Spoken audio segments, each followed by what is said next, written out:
Hello, dear viewers, and welcome back to this channel, where in-depth scrutiny of the intricate dramas of the world's most celebrated families takes center stage. And now, it is time to address the profoundly sobering story of a figure long recognized for her truly remarkable resilience, that of Sarah Ferguson, the Duchess of York.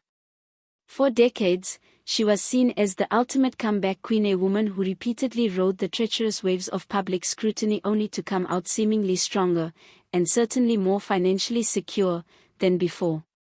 Yet now, a succession of whispers from exclusive and influential circles suggest that even the seemingly indestructible Fergie may have finally encountered a crisis from which there may be no return.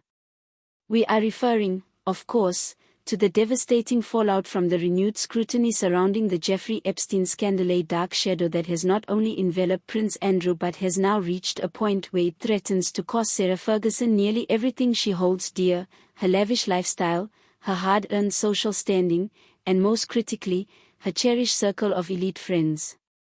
Before we delve deep into these sad details of this dramatic decline, let me humbly ask you to support the work that we do here. Please remember to like this video, share your thoughts in the comments section below, and most importantly, subscribe and hit the notification bell so you never miss one of our in-depth royal analyses. Your engagement truly helps us keep bringing you these much-needed updates.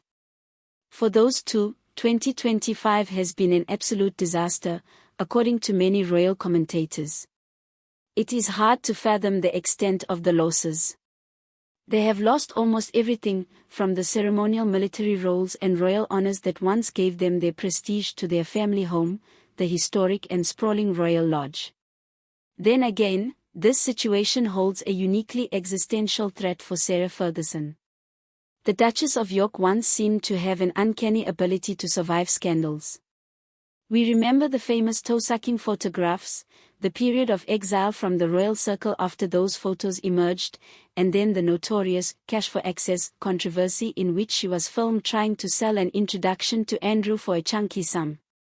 Yet each time, she pivoted, writing books for children, becoming the face of Weight Watchers, and courting a media career, often parlaying her public apologies into well-paid opportunities. But according to one insider privy to her long-term strategy, this time is very different. The association with the late disgraced financier Jeffrey Epstein carries a moral stain that cannot simply be washed away through interviews, charitable efforts, or well-crafted image rehabilitation. Public pressure on the monarchy, and specifically His Majesty King Charles III, reached a boiling point. The outrage from the British public was loud and incessant. In response, King Charles made a fateful move.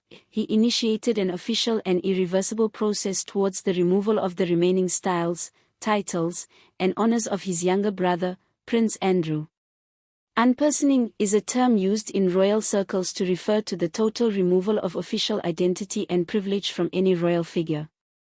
But the consequences went far beyond titles. Andrew had to forego Royal Lodge, the magnificent 30-room Georgian mansion in Windsor Great Park that had served for decades as a home and anchor for both Andrew and Sarah. It was more than a house. For them, it was a source of stability and continuity for their daughters, Princess Beatrice and Princess Eugenie. Even when Andrew and Sarah divorced in 1996, the couple remained unusually close, continuing to live together in this beautiful but increasingly expensive-to-maintain mansion. Its loss is the end of an era, the final severing of the residential link to the heart of the monarchy. For Sarah, who had put much time and effort into making the lodge a warm and personal home, it is an emotional wrench. She is not only being displaced but is also confronted with the undeniable fact that her role as unofficial mistress of one of the main royal residences is at an end. The ripple effect of Andrew's disgrace and the loss of their home is being felt most sharply in Sarah's social and professional life. A recent report from the Daily Mail reveals that she may be seriously contemplating leaving the United Kingdom altogether, not for leisure, but out of deep social isolation. Those who once defended her have now withdrawn. The silence, according to sources close to her, is overwhelming. The phone has stopped ringing, said one insider.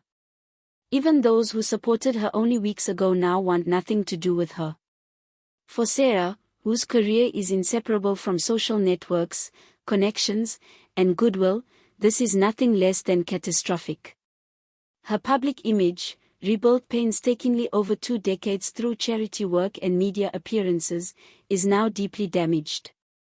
But unlike those scandals, which tended to be deemed embarrassing but ultimately forgivable personal misjudgments, this is different.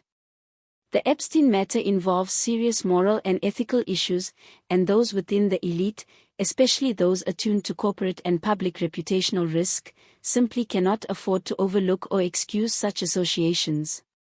To be seen socializing with Sarah Ferguson now is to risk being seen as indirectly condoning the ongoing controversy surrounding Prince Andrew. The professional landscape for her has become barren. Her ability to earn and rebuild and re-establish herself, something she has managed to do time and again, is now severely threatened.